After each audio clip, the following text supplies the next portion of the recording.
Spiked hair, broken systems, and monologues that feel like existential therapy. This week, we're heading to Salt Lake City, but not for the scenery. We're talking SLC Punk, the 1998 indie cult classic where Matthew Lillard gives a career-defining performance as Steve-O, a punk trying to rage against the machine in the most conservative place imaginable.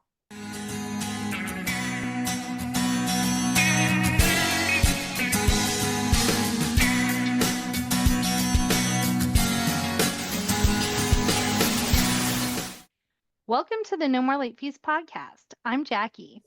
And I'm Danielle, and we're just two best friends and ex-Blockbuster employees rewatching some of the best and worst movies of the late 90s and early 2000s. And this month, we're closing out Lillard Mayhem Month by covering SLC Punk, the film that proves Lillard can monologue like no other, and that rebelling against the system can be just as messy as conforming to it. But before we dive in, let's get into some housekeeping. If you love the podcast and you want to support us, here are a few ways that you can. You can help us out by leaving a review on Apple Podcasts, Spotify, or wherever you listen. Your reviews help us grow and keep that nostalgia alive. And don't forget to hit the subscribe button when you check out our episodes so that you don't ever miss when a new episode is live. We've got plenty of deep dives and Y2K movies coming your way. And if you want to show off your love for nostalgia, check out our No More Late Fees merch at nomorelatefees.redbubble.com. From movie-inspired designs to podcast swag, we've got something for every movie lover. And we're so excited to have our dear friend Simone joining us in our celebration of Matthew Lillard. Hey, Simone. Hi, y'all. Thank you so much again for having me back. I'm very excited, very happy to be here. We love having you on. We do.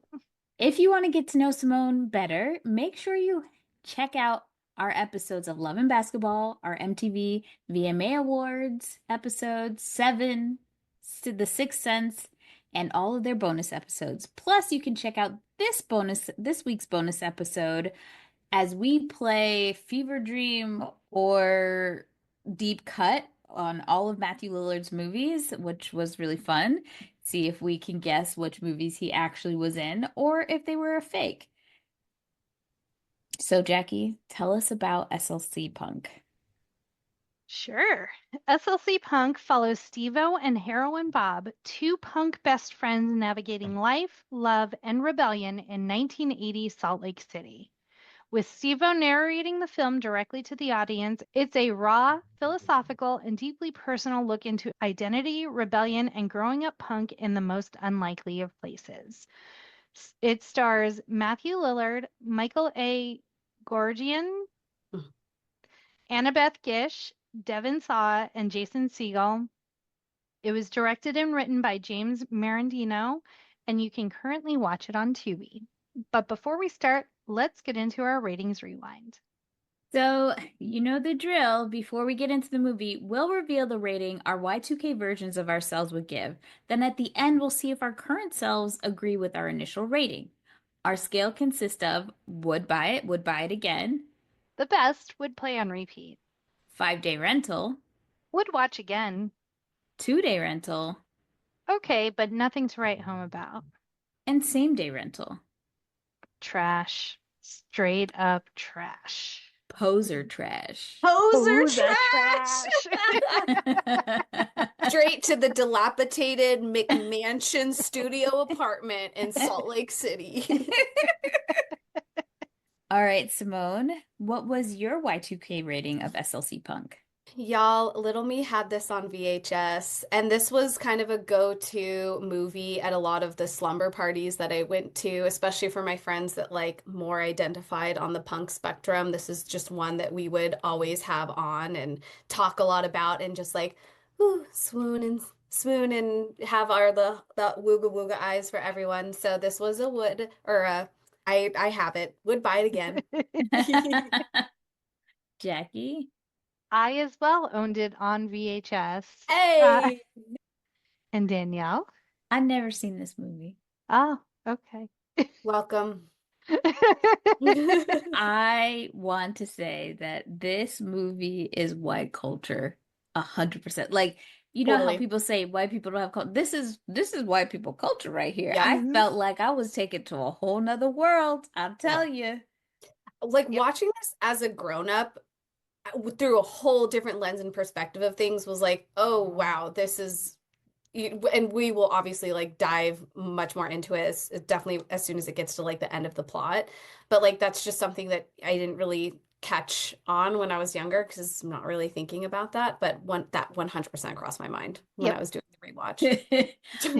Well, for me, Well, tell us about the box office, Danielle. yeah, sure. So this movie I couldn't find the budget, but the worldwide gross was $299,569. Very That's specific. Yes, it low. was very specific. I should just say it almost made $300,000. That's much better. But the film premiered in the US at the Sundance Film Festival in January of 1999. It received a wide release in April of 99, grossing $36,000 in its opening weekend. And it amassed, like I said, almost $300,000 by the time it left theaters. Let's see what little Raj had to say. Tip off our hats tipping off to Simone. Every time we say it, we think of you. We do. I still I still have my Little Raj sweatshirt. I don't wear it all that often, but I do have the magnet on the back of my bumper car. And every now and again, if I'm walking to my car, like leaving Trader Joe's, someone will be like, "Is is that Roger Ebert?" I'm like, "Yeah, that's Lil Raj." That is. Well, Lil Raj, aka Roger Ebert of the Chicago Sun-Times, he gave the film 3 out of 4 stars, praising Lillard's performance and writing, that the film offers a little something there for all of us. However, Nathan Rabin, the from the AV Club wrote that SLC Punk takes a potentially fascinating subject and reduces it to a mawkish compendium of film festival cliches. I could say they're both a little right. Yeah, Yeah. yeah. And I'm surprised 3 out of 4 for Roger Ebert to Right. give to this film is surprisingly high. For sure, I would have assumed like a 1 or a 2 of just being like, it was too chaotic and no linear story. And maybe Right. that was Yeah. like the point of it, right? Like Right. there's things happen and there's things that don't happen in this movie. But I giving him credit to think that like this movie was more like there's more subcontext there. Well, either that or the Mormons gave him some snacks and he might have been They in a got good him. mood. They got him They with They got got him. him snatched. It premiered in 61st place at the box office. Damn. Woof. And then it seems that it was only in the box office for 2 weekends. The next weekend it was at 54th place. I just feel like this is a blockbuster movie. This is a movie to watch on video. Yeah. It just feels that way. It feels like all the indie classics that Jackie, you and I would get when we got our 5 rentals. We'd pick out a few things I'm and surprised I didn't make you watch this movie. sometimes the Lord protects me. But Well, also, 1999, it's like that was a banner year for movies. So I kind of see like I how it got understand lost. why it got lost because there were so many movies like indies that were really big and Yeah. as well as big blockbusters during that time. So Yeah. I wish it had done better, especially particularly for Matthew's performance because Yeah. he just every scene he was in, he just ate. And I wish that people were exposed to this side of his acting. Do you guys think this is kind of a cult classic though? Like maybe Yeah. it didn't perform Yeah, well box definitely. office. Yeah. Okay. 100% because like like you said, Simone, when we announced Millard, I keep Mhm. doing that. When we announced Lillard Mayhem Month and we asked people to guess, so many people were saying this movie, and I know we're gonna get a lot of excitement when it's, released. Absolutely. So definitely cult classic. Yeah. Well, before we get into the cast and crew, let's hear a quick message from one of our pod pals. Did you grow up with a lack of parental supervision? Do you know all the lyrics to The Fresh Prince of Bel-Air? Remember Mayor McCheese and the Fry Guys? Have an inexplicable love for the California Raisins? Can you remember Madonna's original face? Then you might be a part of the Doom generation. Laugh until you cry with us each week as we stumble blindly through the memories of the movies And other random things. that doomed us to be the salty, sarcastic, sardonic ladies we want to hang with. You know us, you love us, you can't fucking live without us. Doom Generation, available everywhere you find podcasts. Yeah, it was funny when I saw Christopher McDonald as his dad. I was like, he is not that much older than Matthew Lillard. That was like my first thought. And turns out he's only 15 years older than Matthew Lillard. So, I mean, yes, technically, yes, he could be his dad, but A stretch. it's a stretch to say the least. Yeah. They definitely had to like dress him more grown up, but also in like this scene in particular, and bald cap aside, was like they like dressed him in like a lot of like Lillard's outfits in this movie are very like juvenile, young, like scrappy, put together, and I think that definitely like your clothes can age you in some ways. Yeah. This movie definitely feels like a Gen X movie, though, because it does take place in the 80s, so that makes a lot of sense. Yeah. But yeah. What else? So it's Tracy Fow's debut movie. And the director, James Marandino, makes a cameo when he appears quickly as one of the punks in the explanation of fight slideshow and as the character Freaky Deaky at the party at Chris's house. Oh, okay, that makes sense. Yeah, I just thought it was really funny that there was a lot of explanations of these different subgroups, and it just was giving Clueless, these are the different groups, or Mean Girls, like where people sit. Yeah, so much exposition and so much like background context to like the community and like the different groups of people. Yeah. But they all loved anarchy. I have so many thoughts about that because it's just like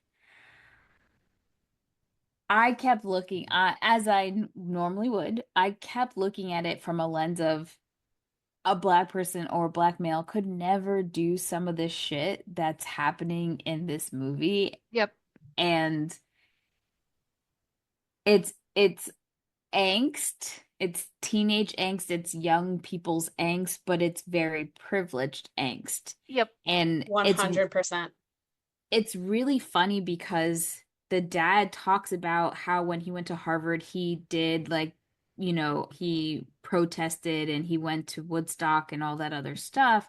And it's almost like this rite of passage that ends up happening, like that when especially white males are very young, they have this rebellion against the system that they're kind of stuck in white supremacy, in masculinity, and they kind of try to buck against it, but ultimately 90% of them end up caving into the system. And so it's funny that his dad ends up being like this yuppie after and that's so many of those, the same people from the 60s after Vietnam, they end up going into that trend. So and now he's going to law, you know, we find out he goes to law school in the end and realizes what he was doing was kind of silly when he falls in love with a girl and realizes he's going to conform. So yeah, I just thought that was interesting.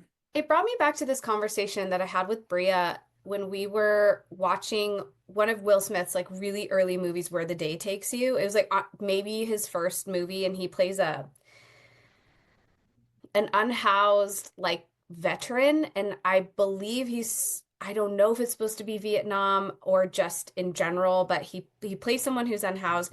But in that time when we were discussing about it, I had posed the question like, didn't you ever fantasize about running away as a kid? Like I used to think about all that all the time, and like fuck you, mom and dad, I'm leaving. Like, you guys are all fascists, and I'm gonna go, like, oh, I want to, live in a dilapidated McMansion apartment with all of my friends and just like throw parties. And her response, like, completely switched and changed my perspective. And she was just like, I'm Black. I didn't have the privilege to like think like that. And she's like, I had to take every opportunity that was kind of given to me. And I was like, ooh, excellent. Like, I love the opportunity to like learn about that. But I thought about that conversation a lot when I was rewatching this. Yeah, I mean, did I want to run away from home? Yes, but I wanted to go to my grandma I because was gonna say, you were Danielle was going to Nana's house. So that is where I was trying to go, and that was more not like fuck the man. It was like my mom's driving me crazy kind of thing. Mhm. Actually, you But just ran away to my house. true, facts. I did just hide at Jackie's for most of my teenage years. But yeah, it just like listening to what was making them angry was very unrelatable for me. It definitely was me looking at this from an outsider's view and not under I just kept thinking to myself, why are they so mad? Like, I don't get it. The amount of fights, and truly, I've never understood, and maybe I just don't have the rage inside of me because I was into it was more like pop punk, but like I went to a lot of shows and like, but I wasn't about to get into a mosh pit where I could be punched. Like, why are people punching, and why is that fun to go to a show and potentially get punched in the face? Or like, I had a coworker go to a show and she came back and she's like, "Oh, my eyebrow ring got ripped out, but I got this drumstick." And I'm like, why are we fighting? Like, nothing is worth that. Like, I mean, I love to fight, but but I do understand what you're like. It the anger. I don't understand the violence yeah, So, for without like I'm not fighting for no reason. Like, exactly. you know, yeah. So, in preparing for this episode, one of the reasons why I chose this movie in that it holds this special near and dear place in my heart because I got really into punk culture in middle school, and it was like not just, Blink-182 and Green Day and right. something that we might consider pop punk, but like I'm talking about Anti-Flag, Pennywise, Bad Religion, NoFX. And I'm also growing up like in a post 9/11 world, punk rock, where everyone is really angry about this state of the world. And I think when it fits so well for me at that time, and still kind of does in some ways, that when you're 13 and angsty and you just want to be mad about something, but you're not really sure what to be mad at, sometimes it's easy to like point fingers at other things. And punk music gave me this outlet to really put a lot of these like angry feelings that I had, most likely about myself, about being self-conscious and puberty and all that nasty stuff. But it gave me this outlet to like put some of these lyrics into how I was feeling, not just like about the government, but also about myself. And like, I brought props with me today. Yay! I brought my poetry book, which Oh. is called My Feelings, but Aw. it has like, it just, there's a, this is a picture of a stick figure I drew when I was 13 that says, "Fuck you, Mr. Government." Oh. Oh, It was real special. you're And punk in your heart. I was punk in my heart. I was really inspired by some of these bands. But what was funny and ironic about it in many ways is that like when I'm screaming and angry about the government, my mom and dad would sit me down because they're like, we can look past like Green Day and Blink, like that's music that they can enjoy too, but they kind of drew the line at some point. And I'm sorry, I feel like I'm monologuing a little No, bit, go ahead. but No. That's what the movie's all about. Yeah. I'm gonna have my Lillard moment, but I'm not gonna Yeah. spit as much if that's okay. They were like, because of some of this stuff was so angry and is very unpatriotic, and that kind of bothered them a little bit. And so they're like, we kind of similar to how the parents were when Lillard is like Right. graduating from college, like be an individual, express yourself, that's fine, but also understand you need to learn what the fuck you're listening to. So my Yeah. mom's like, how does the government work, Simone? What are checks and balances? How are laws made? And I'm just like, well, like I could not answer that fully. Yeah. And so, but still it's a musical genre that I think served a very specific purpose for me at a very like pivotal time in my life. And Yeah. even now being angry about the state of things in the world, I've Right. gone back to listen to some of those bands, and that message still resonates, and it's kind of cool in a way that like I understand those concepts a lot better and be like, Yeah. wow, that slapped in 2002 and it still slaps today. Yeah. I mean, I can relate to, right? Like I feel like that's how rap started off and Mhm. where hip hop came from, obviously poetry and then leading into, you know, people wanting to speak about their oppression and their frustration. Where rap is now is not so much, not all rap, but a good commercial of it. But what was interesting to me is that Matthew Lillard's character at some point starts talking about punk music and where it was originating and how people fight about where it originated and stuff like that, and how he's like, he didn't care. And it's interesting because I kind of started doing more of a deep dive and I started seeing more conversations happen when Beyonce did Cowboy Carter because of the reclaiming of country music and trying to dig more into the history of how there were so many Black artists that just created this genre and have been overlooked.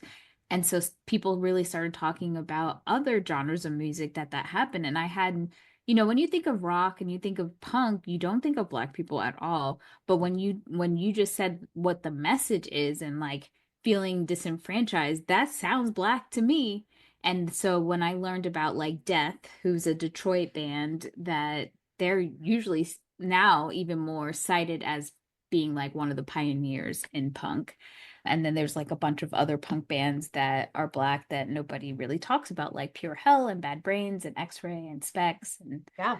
so I just thought that made me interested in a genre that I never thought about being interested in. I thought I was going against the grain when I liked some rock music and knew Paradise City when I was young, like, because that is not a typical thing that Mhm. most Black kids really were listening to. I found out later there's more suburban Black kids like me that did, so that made me feel less alone. But at the time, it felt like a unique experience. So I can relate to that part because you do Yeah. have a lot of angst when you're a teenager. There's so many emotions happening, and I think we don't always get taught how to express them in a way that makes us feel release. And it just a sense of even now just feeling like you have no control over situations and the only thing you can do is talk about it or sing about it or write poetry about Yeah. it or create just to get your feelings heard and then you find your group of people that all have similar ideologies that you can kind of commiserate with. Yeah. Well, where do Okay. we start? This movie's So all over the place. Yeah. it really is. So we meet Matthew Lillard's character, Steve-O, and he is graduating from college. His father is a lawyer and wants him to go to Harvard Law as well. And so Steve-O's kind of considering it at first. He's not quite sure. He's like, it kind of would be cool to be able to fight all the time in the judicial system, but also I'd be selling out is kind of where he's conflicted. Which is wild because in that alone is so much privilege, right? Like, Yeah. not Yes. white, Black, whatever, not many people have the option to go to Harvard Yeah. or decide that they don't want to go. Like, I'm Yeah. over it, So the way he talked about that, I was like, this dude is nutto. Like, what are you Yeah. gonna do? You gonna live in that crack den for the rest of your life? And it's so crazy because that opportunity would have been a great time to have gone to that school, learn how law works, learn how the system works, and fight for those injustices that you see within your specific community, right? Like the Right. cops raid that show that they have in that like abandoned building, and they're like grabbing people and putting them in cars or whatever. Like be a social justice lawyer and stand up for people who are oppressed by this system that you hate so much. That would have been such a Right. great opportunity. Which, like, we find out at the end that, like, essentially Steve-O has been a poser the entire time. Like, Yeah. it was not his idea. He wanted to sit in his basement and play D&D. He was perfectly content with his little suburban life. And then Bob comes in and is like, hey, here's this music I found. Like, it's really cool. Like, fuck everything. We need to rage against government and everyone. And Steve was just like, okay, sounds good. Like so we find out at the end, like this wasn't your idea. You didn't come upon it. You didn't have these really strong feelings and then found your like group of people that were similarly minded. You were very blissfully happy in suburbia. And Mhm. then it was just Bob that was like, hey, I found this new thing. And you're just like, cool, let's do that. Yeah. Was that Weevil, It Francis was Francis Capra? Capra Yeah. in the house. I was like, I could not pinpoint it for the life of me for a while, and then I was like, that's who it is. The worst wig. And the Oh, the wig was worst. so bad. There were some wig So bad. choices in this movie. Like, I know the budget was small, but there were some wig choices. Right. I just Oof. felt like they were so upset. See, it's funny because he kept talking about anarchy, anarchy, anarchy, punk, punk, punk, punk. But then the whole idea of anarchy is just disorder, but he was still living in this box of Yes. rules of what was punk and what wasn't punk, and you know, talking about anarchy all the time and just fighting all the time is not actually what anarchy is. Yeah. And so I just found that really hilarious that he kept calling people posers, but at the end of the day, he, like you said, Jackie, he was a poser. Yeah. This was not his life. No. Heroin Bob was truly living Yes. that Yeah. straight edge. Well, not straight edge because he drank but that punk life. Yeah. But somehow he comes upon this nickname Heroin Bob because they think it's funny that he's afraid of all drugs. Like he only drinks. And so even at the beginning of the movie, Bob has, I don't want to diagnose anyone, but I would presume some mental health issues Yeah. that are not they're unexplored. And so he kind of just gets into like these rage fits, and he punches a mirror, doesn't do anything with his wound, just kind of wraps it in a dirty cloth.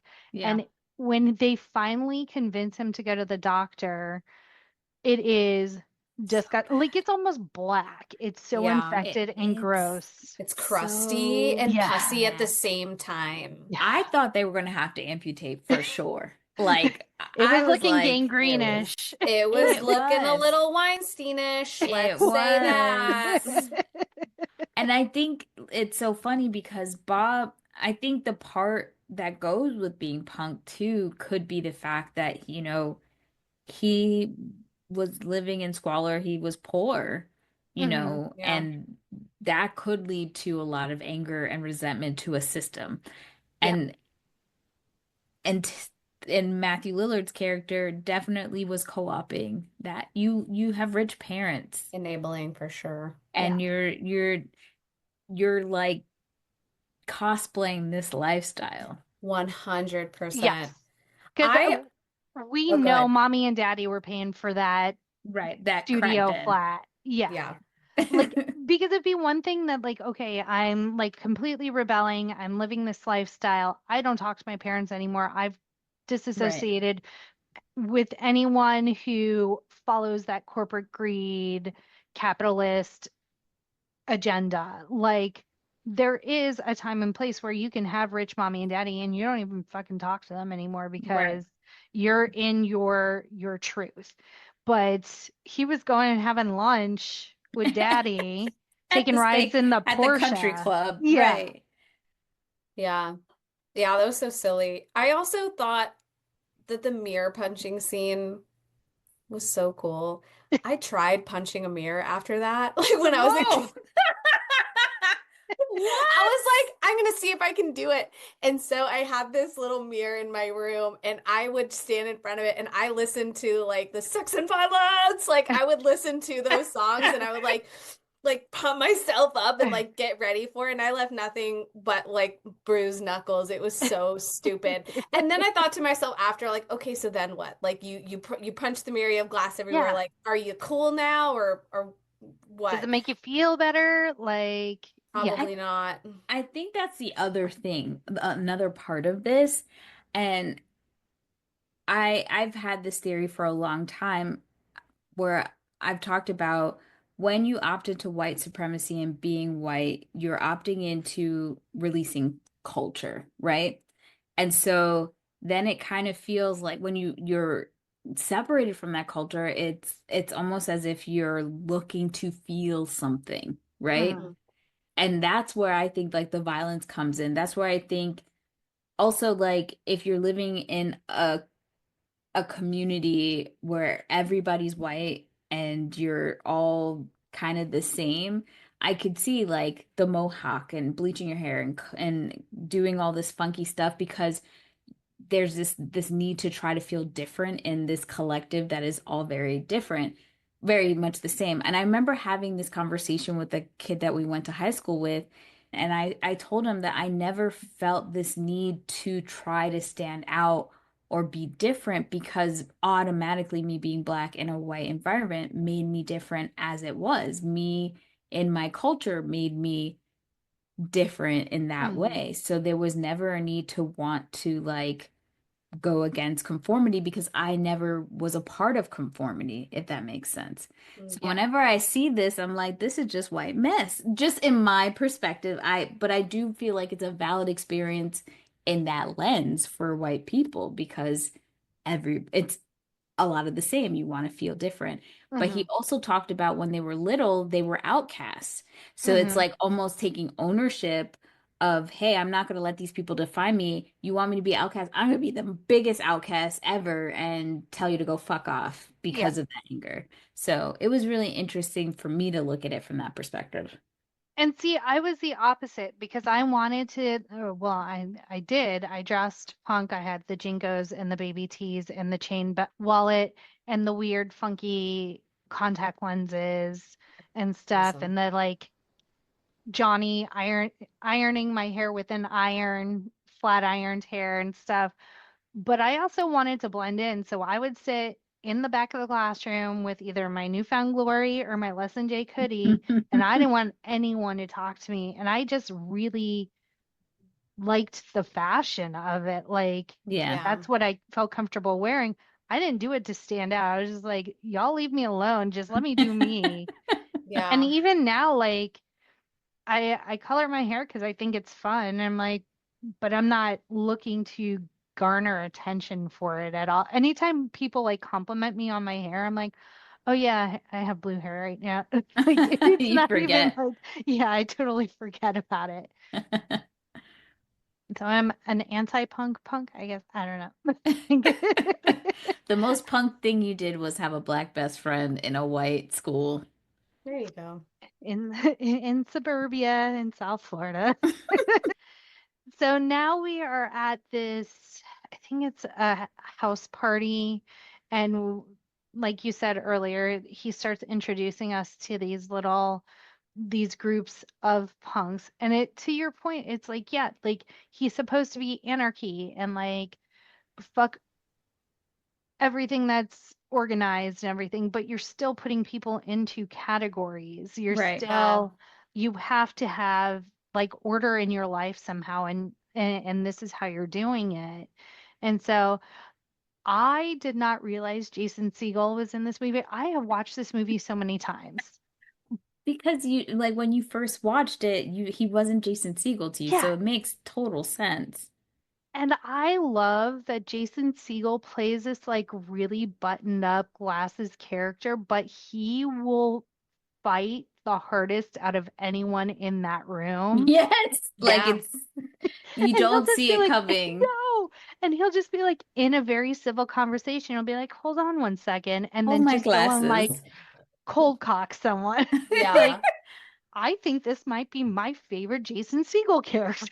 Totally 100%. And he's such a wallflower too. And I think like, again, if we're like analyzing like who's the punkest out of that group, he's someone who's like, I don't need to put blue in my hair to Right. like express my anger, express my differences. Like he was there as both like peacemaker because he was a smooth talker. He was like he presented nice and polite to everyone, fairly clean cut, but like deep down had a lot of anger and resentment and could definitely fuck you up. And I feel like by the time I got to high school and I noticed within most friend groups, like most people had a Segel type in there. Like it was the biggest guy of the group who was like the sweetest little marshmallow, but like could absolutely kick ass if you need it. I love Totally. the scene where after he's a loyal ass friend too, because he sees Bob getting his ass beat on stage by security and he decides, he's like, hold my glasses, I'll be back, excuse me. He's so polite about how he like interrupts the Yes. conversation he's having instead of just running off. And then afterwards he's talking to the bouncer that he beat up, who was beating up Bob because Bob's rushed the stage. And he's like, well, the rules of the punk show is that, people are going to rush the stage and then they get off. Like, there's no reason for you to have been violent with him. And that's my friend. So I had to pummel you. So I apologize. Like, it was just so funny. And I do love also that he decides, okay, well, I got to collect my shit. I'm 18. I got to go to college. He has Like, to go what the save fuck? the rainforest. Right. Yeah. Ah, That's real, like, that's also fighting the punk as system. hell. Yeah. Yes. I saw a meme the other day. It's like, I didn't realize being punk in this day and age would be like fighting for public libraries, but Yeah. here we are. And I'm like, here we fucking are. Yes, here we are. So I teach at the middle school that I went to. And if I traveled back in time to tell 13-year-old me, hey, you're gonna cut, like, sorry, you're not gonna be, I didn't really know what I wanted to be. If you asked me at 13, I'd probably say like tattoo artist, hair dresser, or like Disney. And I got to do Disney. I got to do that thing, which is funny because Disney's so like corporate, right? Like, Right. but if I traveled back in time and told my younger self, like, you're going to become a teacher, I'd be like, ugh, lame. And then I'd be like, oh, but you're also teaching at the school. I would have been like, where's my gun? Kill me now. And I would have thought that was like the least punk thing ever. But in my time, like in my experience in the public education system, I have to, like, I think younger me would actually be like very proud because I think like becoming an educator has been one of the most like radicalized things, and learning about history specifically is like the content area that I teach, and bumping up to 8th grade now, going into US history and bringing in like multiple perspectives of things has been, I think, like pretty cool. And I'm glad that I can like still feel like I'm fighting the system in some way, Yeah. Right. even if it's in an underappreciated career. We gotta study this punk to teacher pipeline that's Yeah. happening here. Yes. Between the two of you. I think it's because, well, like in my position, I was like, we have a very underserved community of special needs kids. Like that's where I'm going, and I will fight tooth and nail for them. Which, by the way, one of my parents from like my first year of teaching posted that my first group graduated, and she posted like a group of all of them in their cap and gown, and Oh I my was just God. like weeping on the couch. My like tiny little babies are all grown up. So Oh my Mazel. gosh. That's so yeah, cute. thank you. So where are we now? Like, there's just a lot of Yeah. nothing that So happens. we're flashing back and forth. Steve-O's like introducing a bunch of people. The next person we see is Devin Sawa. Right. Because so Steve-O's like sitting down and he's taking a hit of acid, and Heroin Bob's like, that shit'll fuck you up, man. And then they flash back to high school to his character was named Sean, Yes. right? Right. So yeah, so Sean is like the acid dealer at their school. he's passing it out to people. And what was so funny was at the end of that transaction, he's like, "Hey, your mom's still picking us up for soccer practice, right?" Like he's like selling acid to the mods or something. And then he gets chased off by the school security, and he has the acid in his pocket. And does this science work? I don't know. Doctors, physicians, please write in because I'm very curious.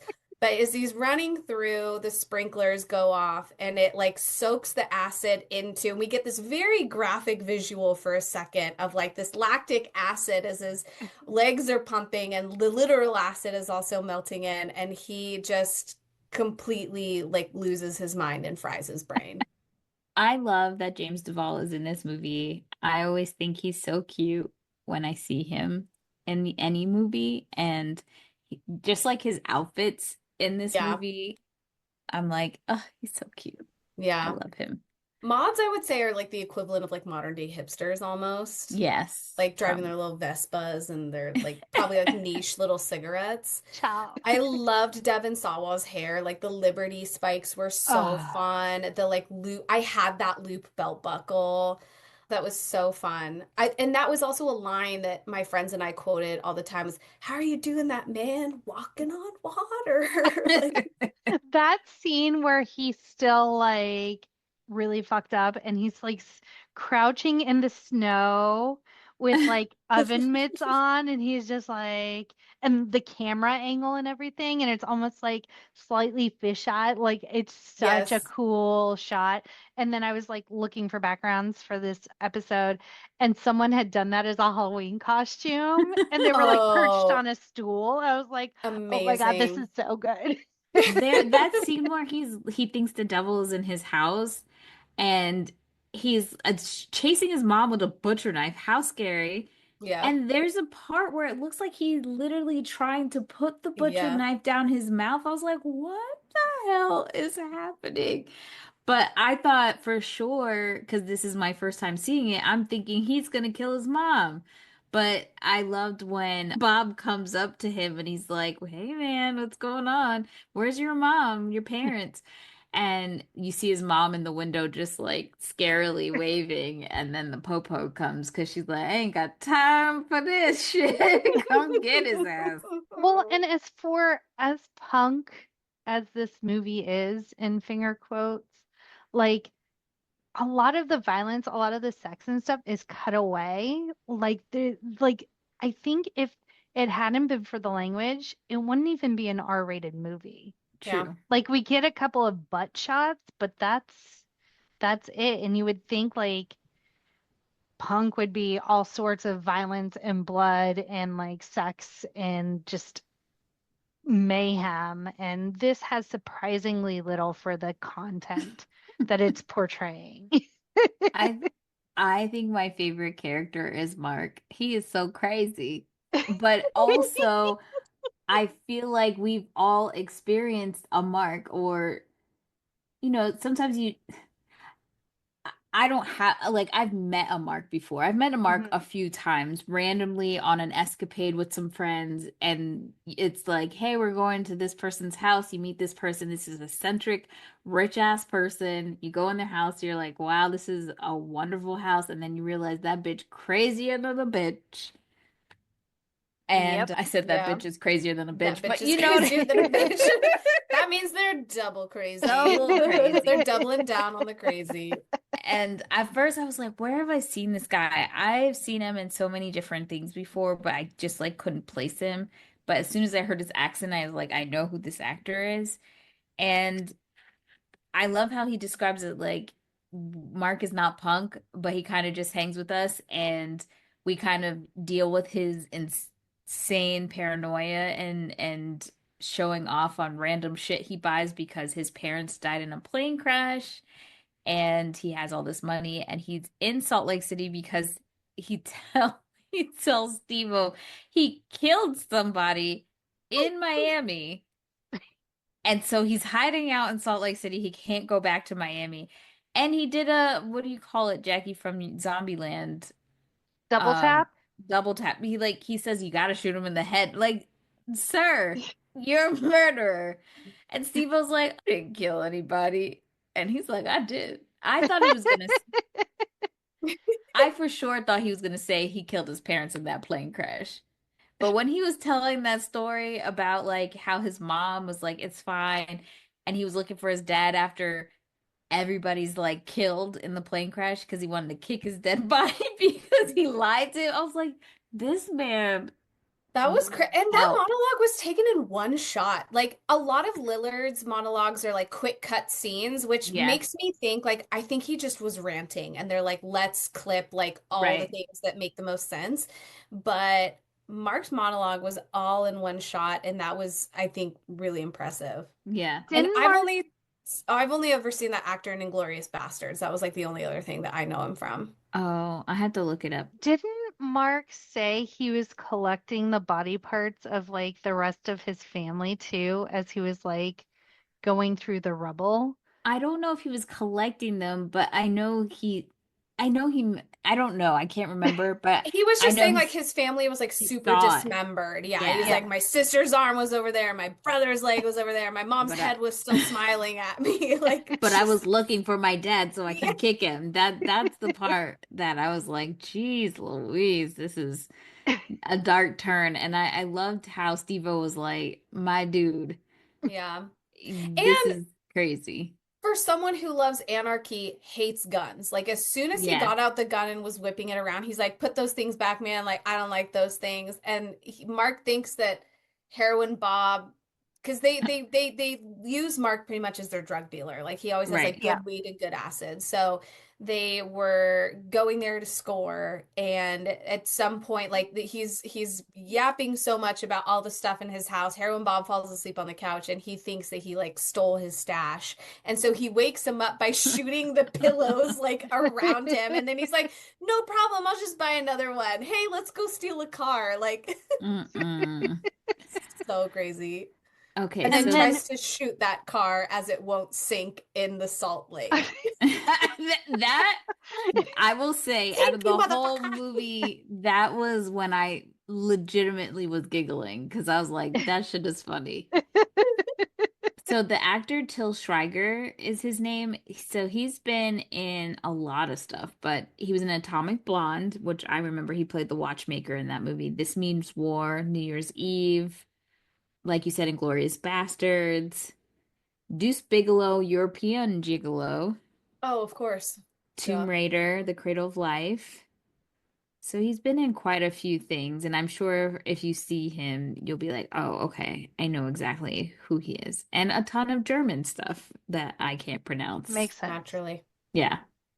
We also get Adam Pascal as Eddie. And I was like, I why was does like, who's he right? Who is that? 525,600 600 minutes. Yeah, he fit the I role should tell perfectly. you?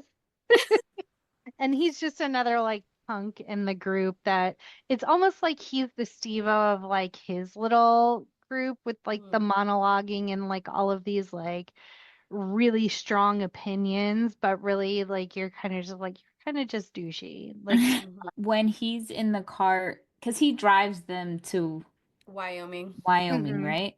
Yep. Mhm. When he's in the car and he's talking about how he gets perceived as gay, and that whole thing was like, oh, I was like, this is pretty progressive until after that whole monologue of him saying things, the guy starts saying the F word, and I'm just Yeah. like, oh, damn. Almost Almost.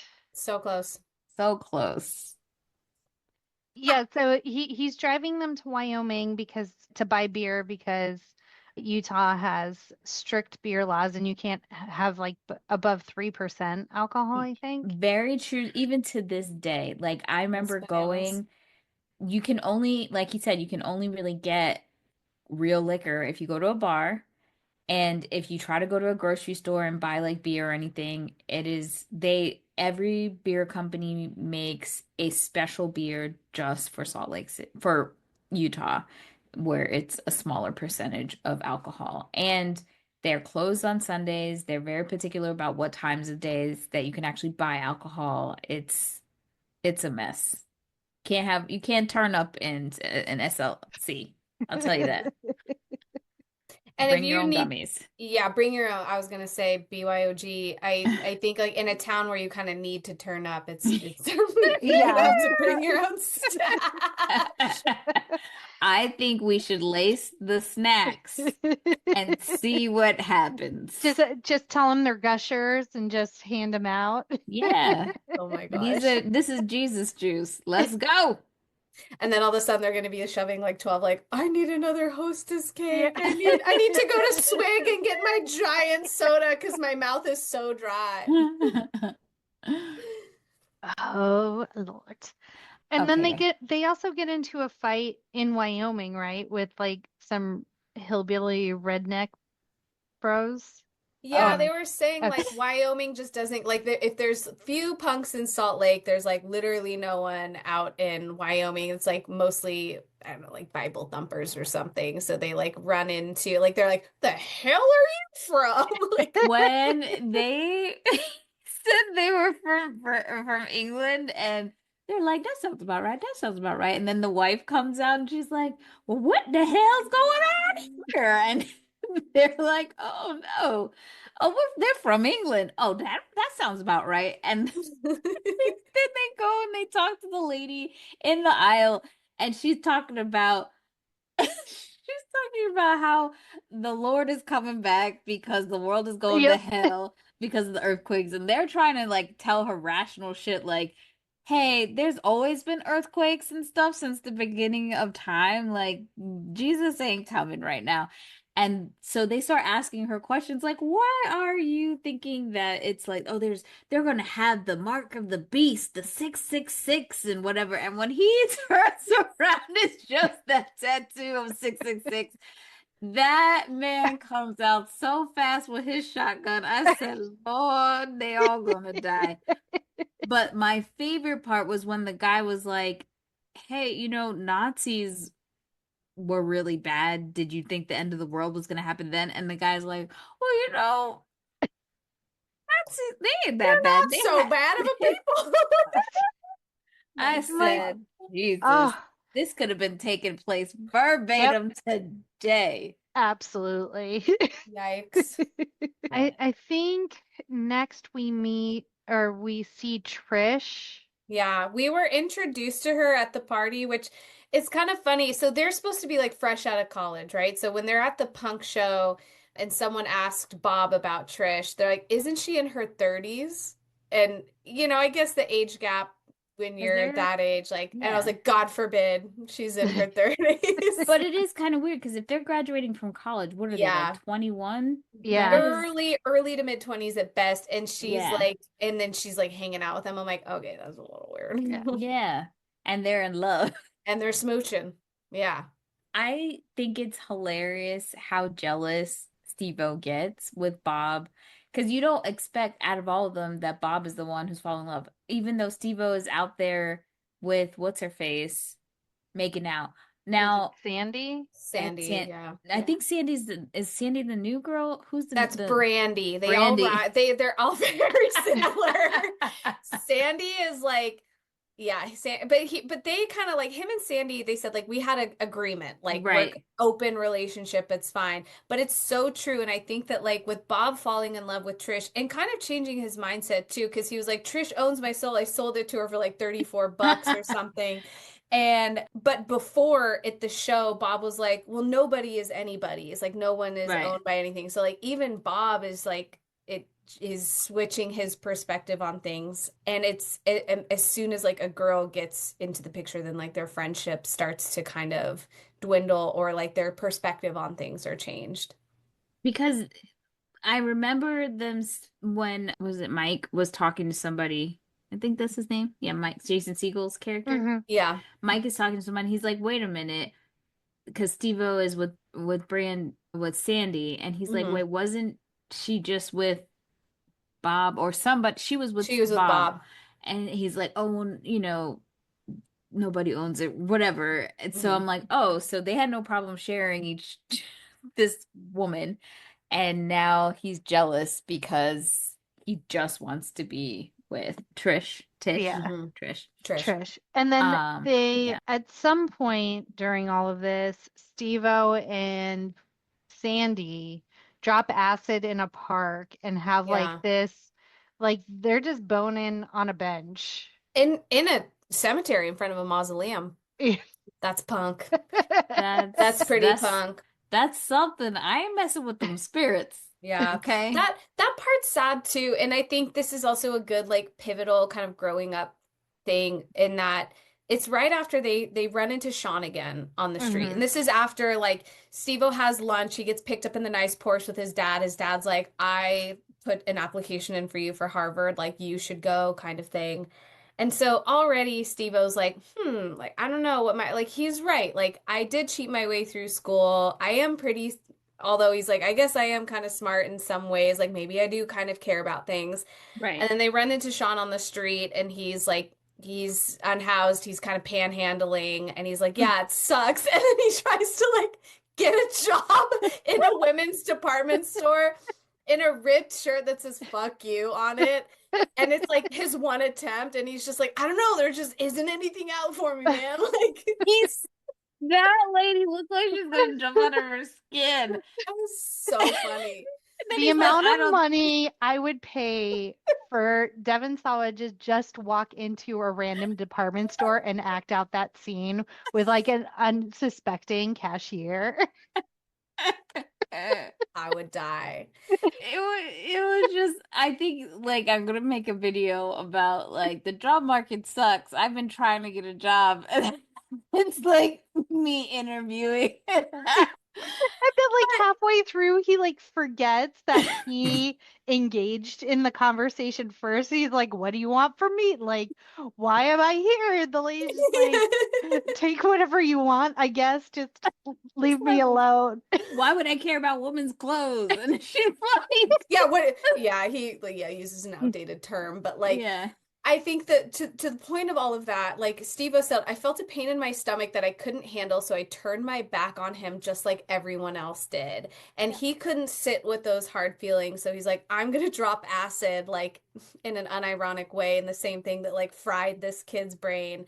And then we get just the most emo monologue about like, I hate this town. And then they're like, everything's dead and everything sucks. And then they have that like crazy sex in the cemetery. Then next thing you see, well, I love that he's having that experience, and then Bob's like, Salt Lake City ain't that bad. It's my home, and we all need a home. And I'm like, Bob, really? You were the one who got us into this mess. Hey, we talk about it. It's beautiful outside. So funny. I think Bob, which actually showcases that Bob needed love. Like you see 100%. what his dad was like. Yeah. They go to Bob's dad's house. I'm gonna use that loosely. It looks like a barn. Yeah, something. Looks like Black Snake Moan, like what Samuel Jackson was living in. Bingo. Christina Ricci was in the back. We just didn't see her. It was Bob's dad's house that she escaped from, and she went to Samuel L. Jackson's house. That's it. That's Too it. bad That's that it. movie's not in our time frame. I know. Yeah, and his dad is trying to shoot them. Like clearly he's got mental health stuff going on himself, and you could tell that, like you could see the sadness in Bob's face with that whole scenario. So dating older woman probably has some mommy issues. Like it makes sense. It all adds up. Which Steve-O, who's had love unconditionally from his crazy ass parents, doesn't understand, But when he met Brandy, I did not realize that was Summer Phoenix. Girl, okay. Yes. I don't want to be the person that comments on anyone's. Is it this? No, it Oh. was the mustache. Yes. Okay. Oh, I was like, I could not see anything else. that was it for you? It was it. It was a little fuzzy. And I will say, in today's standards, completely beautiful. And when I watched this movie and when it came out for the time, we picked her apart so bad. And that's probably because we were like jealous, but we were like, oh my God, her eyebrows are so big. But that's also like coming from the era when your eyebrows were just like a pencil line drawn in a cartoonish way above your face. And yeah, and I didn't realize that that was Summer Phoenix until I IMDb'd it. I'm like, oh, little Phoenix baby. Yeah. But it was love at first sight for Steve-O. Yeah. He was like, this is it. He spends the entire party talking to her. He's ready to change all of his anarchy ways. And she questions him. She's like, what is all of this? Like, what is your purpose for what you are doing? And starts to like have him question, like, yeah, why am I doing all of Right. this? She's like, how is it punk that you're paying money like every so often to Yeah. color your hair blonde where you're giving it to some corporation? Like, none of this is adding up. Yeah, she Yeah. was like, it's essentially a uniform. Right. And she's like, you have all of these ideals, but like, what are you actually doing with them? And there's one part that like kind of bothers me a little bit. He was just like, how old are you? She's like, I'm 19. What does it matter? I'm like, actually a lot. Like, I mean, at Yeah. least he's Yeah. asking like age of consent, but if 19 and let's assume he's like 22-ish is That's not not so bad. all bad. Yeah. But, you know, I think it's interesting to see his perspective change, that like role reversal, because sometimes we see that trope in other movies where like women's minds are changed because a Right. man tells them, like opens their eyes to something. So now we see that happening from Steve-O's perspective. I was nervous not when she said 19. I was nervous when he was introduced. You know, he breaks the fourth wall the whole movie. Yeah. And so there's a girl that he introduces, Oh, her name's that Jen. who's like Yeah. 16, 17. And I Yeah. was like, why is he telling us this? Like, and then I was relieved when Sandy came and that was who he's with, because I was like, why is she here? You're like, please don't do this. What was crazy about that too is he went off. He was like, Jen is crazy. She's smart. She's beautiful. She's talented. She's funny. And then he's like, Sandy, I like Sandy. Period. That Like, was not it. much to say about her. And that was a weird scene where like, because I guess Jen is off her meds. Yeah. And Yeah. so he goes down to the basement where her brother is, and her brother is like trying to get high off hookah or something. Like it was so weird and random. no. But then he's like, why did you tell her to stop taking her meds? Like she's manic now. And the brother's like, free your mind, man. And it's just like, what is this? The point of this that scene, I was like, out of everything which was chaotic and weird, I was like, this didn't even need to be here. You could just It was pick it up very and extra. pull it out. Yeah, that's true. It was also giving me like flashbacks of the time where I was smoking in high school with a group of and like boys, you know, it was like the person that I was dating, and I was like go hang out with his friends. Ugh, and they would just like sit in a circle and like philosophize about stuff, and they thought they sounded so smart. And I'm sitting there, I was like, I'm not contributing to shit. A, because I know they're not going to take anything I have to say for face value because I'm the only girl here. And B, like, you just sound dumb. It's like the boys that if Memento's your favorite movie, you're just a movie bro and want to sound smart. Yes, 100%. I call it every time. It's Memento and Donnie Darko. If a guy every time. says those movies are their favorite, they're just trying to like flex and think that they're unique and cool and different and like get movies on a deeper level than everyone else. Yeah. Any guy that tells me Christopher Nolan is their favorite director, I'm like, okay. Not that he's not a great director, but you know what I'm saying. I know what pipeline you're in, and we don't mesh well. So yeah. Honestly, or Gladiator.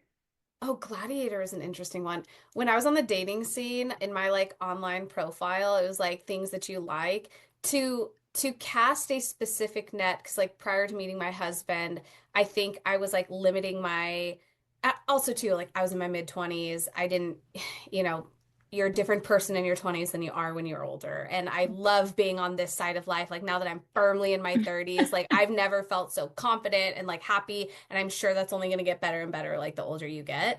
But to like cast a net of like a category of a person that I thought that I wanted to be with. I said, you know, if you're a fan of Wes Anderson, Quentin Tarantino, Christopher Nolan. Like I was looking for an Urban Outfitters hipster that loved talking about like one specific type of movie Yep. only.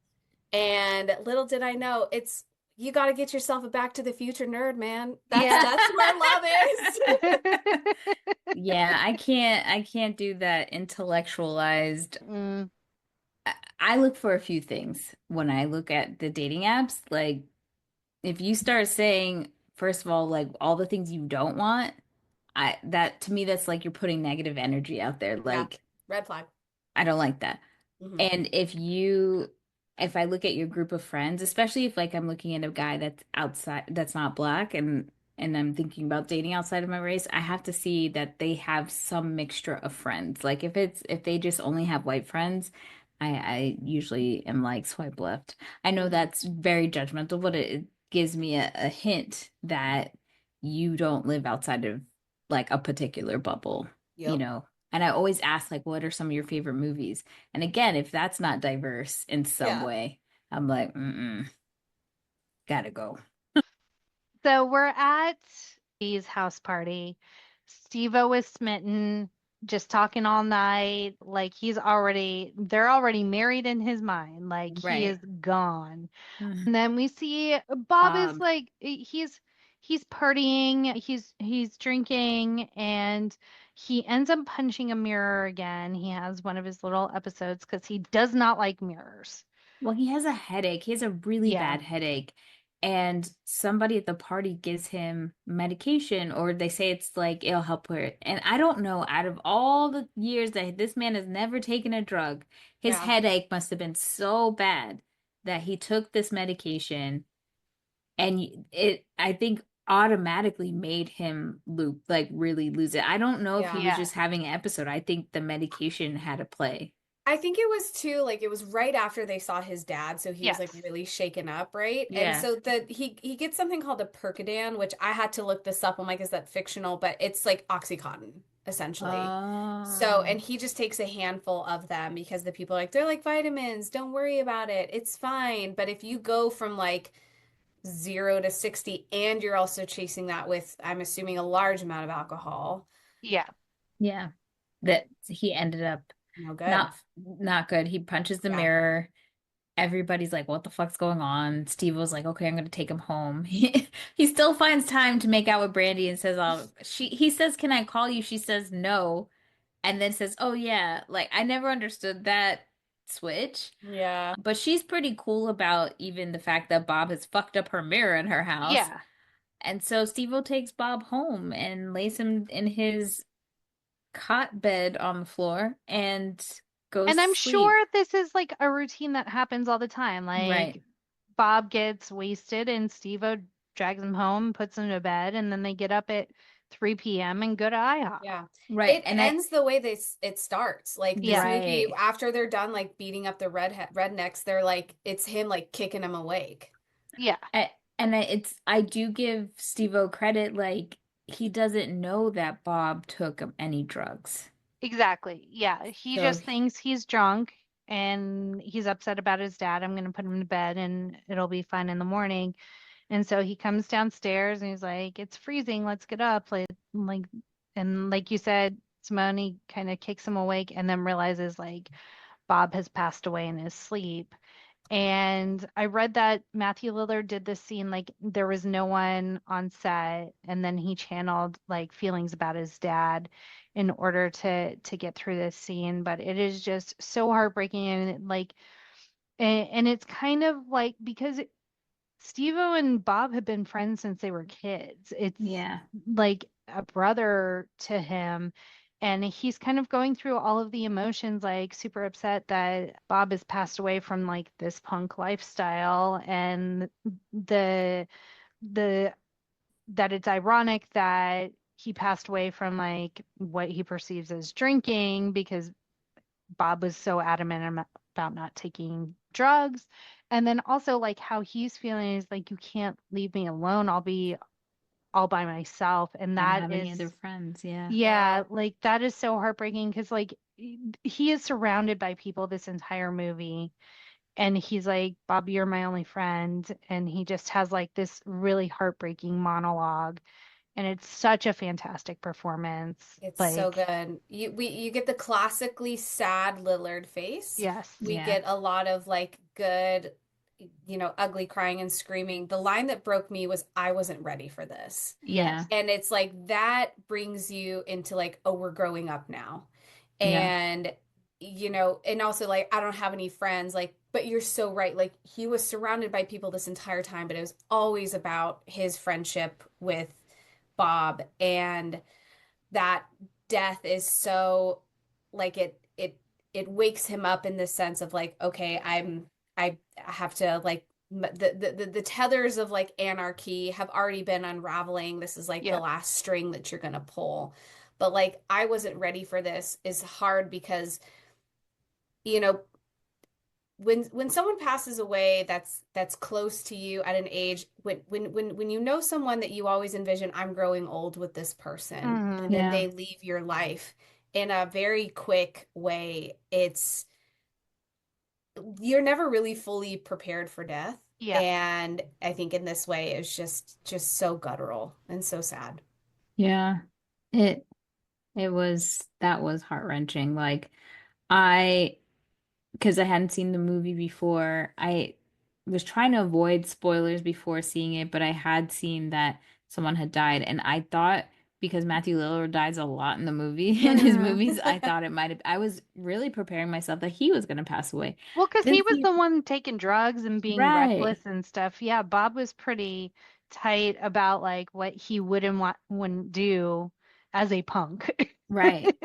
So I just didn't see it coming, Yeah. and I that was really heartbreaking. And to your point, Simone, like the expectation is yes, we know our grandparents are going to die. We know our elders are going to die. But like the first time one of my friends died in my age range was like as an adult was totally fucked up my brain, Yeah. because you don't think about it. You don't think that people your age are going to die. Like I've had two friends that I went to college with pass away, and it was just like you just can't wrap your brain around it Yeah. at all. Yeah. So it sucks when people are really, really young. That really fucks you up. Yeah.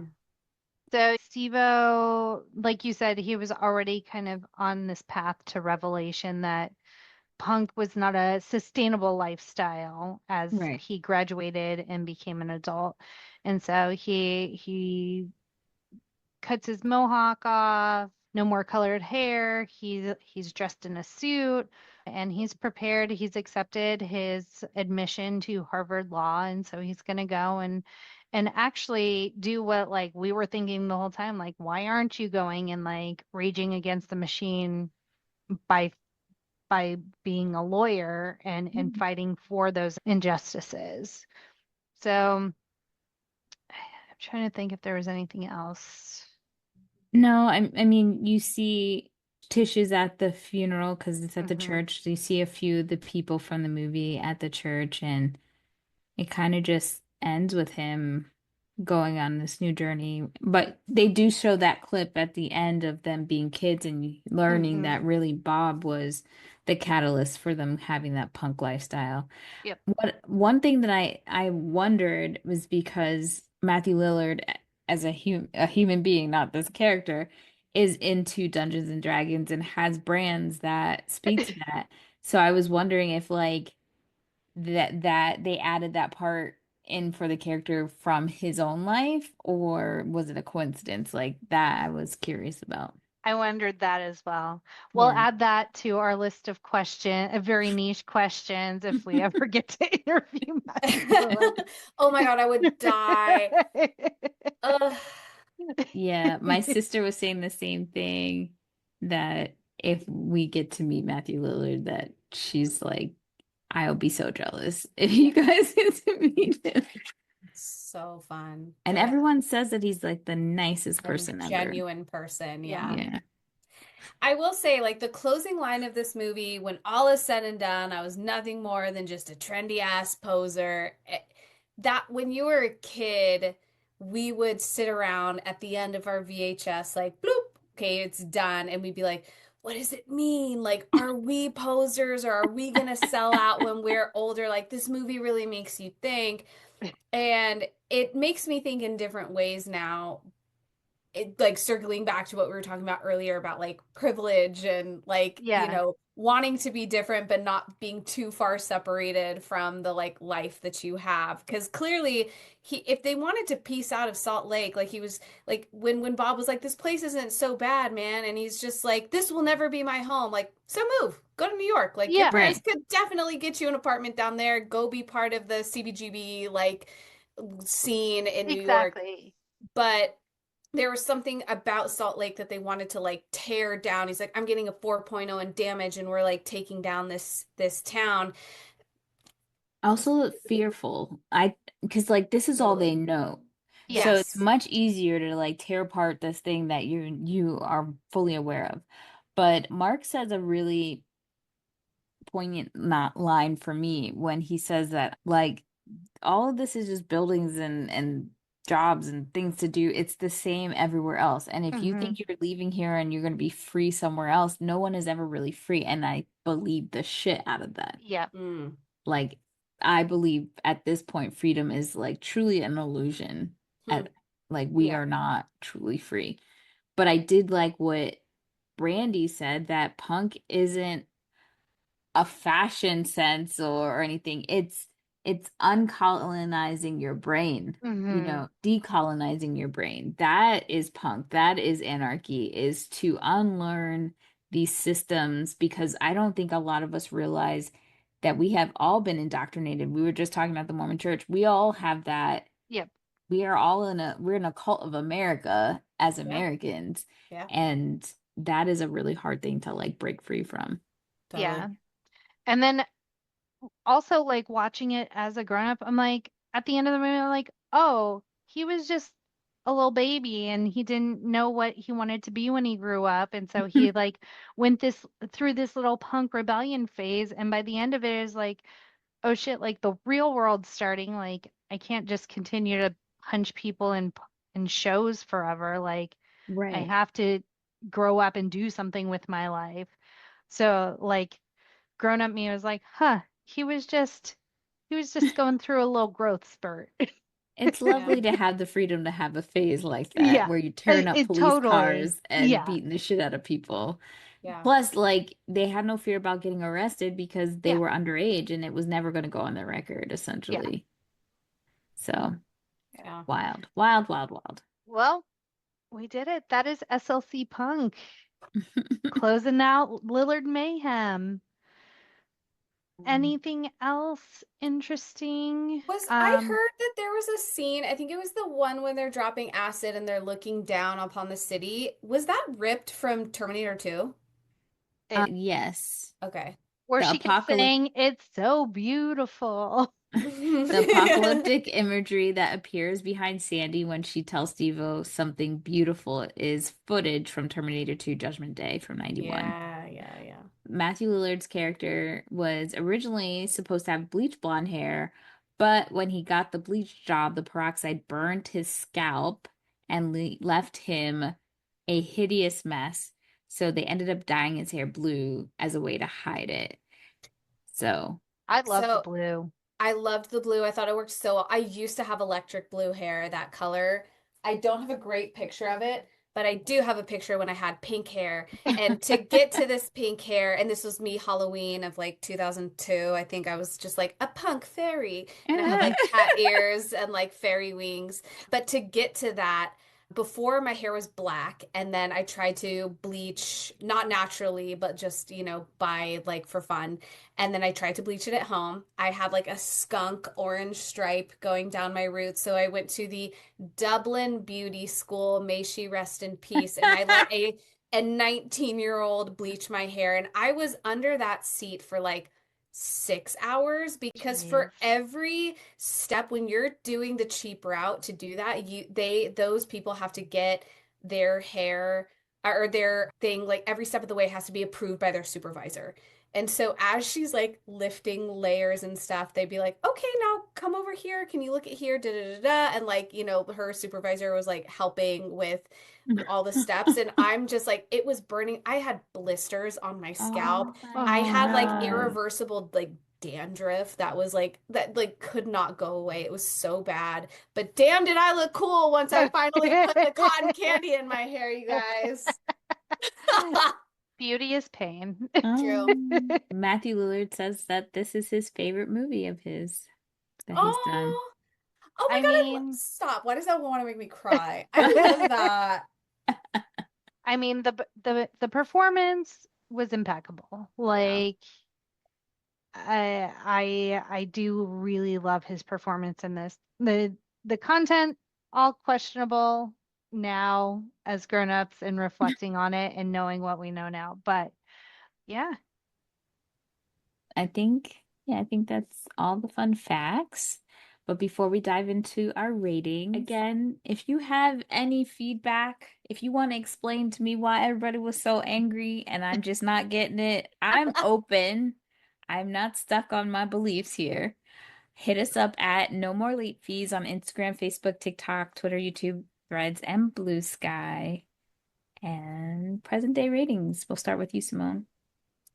So I don't own this anymore. And it's funny, I actually rewatched this a few times over the past few weeks. And last night when I was watching it again and like taking my earnest notes on it and stuff, I was telling Kevin, he sat down and watched it with me. I was like, this movie was such a pivotal part of my growing up. I love this so much. He's like, I've literally never heard you talk about it. And I think it's one that's always been in my back catalog. And there's movies where I'm like, Stand By Me. I think I'd like to sit down and watch that. But I hadn't thought about SLC Punk in a long time, honestly, until this mayhem list was released and we were, looking at, and honestly, I wanted to write my name down like 10 times on that list when you're like, we want to come back. I'm like, there's so many things. But I think to stay true to myself, I had to choose this one. Long story short, I'm giving this a 5-day rental only because of like, I don't own it anymore. I still love it and appreciate for the nostalgia that it was, but we have different grown-up perspectives on it now. Yeah. that is fair. Jack. I am gonna go same experience, Simone. Watched it a ton when it first came out, owned it on VHS, and then anytime anyone's brought up SLC Punk, I'm like, oh, I love that movie, but I have not watched it since like the early aughts. And on the rewatch, it didn't resonate with me like it did. Like I still love Matthew Lillard and Devon Sawa, and now Jason Segel in this movie. Like I think to get this cast was fantastic. Yeah. But I'm gonna go 2-day rental on the rewatch. Well, I enjoyed, ladies, going on this journey with you. I love that you explained your culture to me. It was nice. I really didn't know what the fuck was going on a lot. I love Matthew Lillard down. I'm not gonna lie. I love him, and he was very interesting in this movie. He did a good job for what he was given. Am I ever gonna watch this again? Not by my own volition. So it's a same-day rental. Please don't hate me, y'all, but it's just not something I can relate to That's as an fair. adult. Maybe if I'd seen this when I was younger, I have no nostalgia tied to it. So it That's is what fair. it is.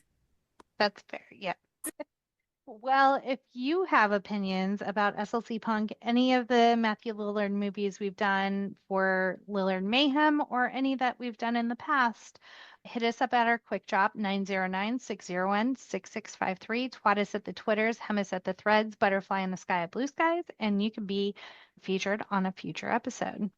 And if you want to continue and extend Matthew Lillard Mayhem Month, remember we have other Matthew Lillard movies that go beyond this month. So obviously we did Serial Mom, we did The Curve, SLC Punk, but we also have Scream, 13 Ghosts. Who the hell is Kathy? I'll never get over it. Never. She's all that. She's all that. There's one And more. You hackers yet? Yes. hackers. Okay, That was Hackers. it. There we go. And hackers. Next month is Pride Month, and we're kicking the party off with a classic, But I'm a Cheerleader. That's okay. Anarchy in the UK is my closing comment. Only posers die, you fucking idiot. And Simone, our wonderful resident ray of sunshine. Thank you so Yeah. much for joining us again. Always a pleasure. I'm always so happy to yap and gab about movies in general, but especially this movie. What an honor, what a privilege. So happy to be here. I've been like anticipating this for a while, so I'm very, very excited. I saw you post a couple of pictures on your Yes. stories in preparation for SLC Punk. I loved having you, and I'm excited to see what your 6th movie is going to be. Yes. As always, be kind and rewind.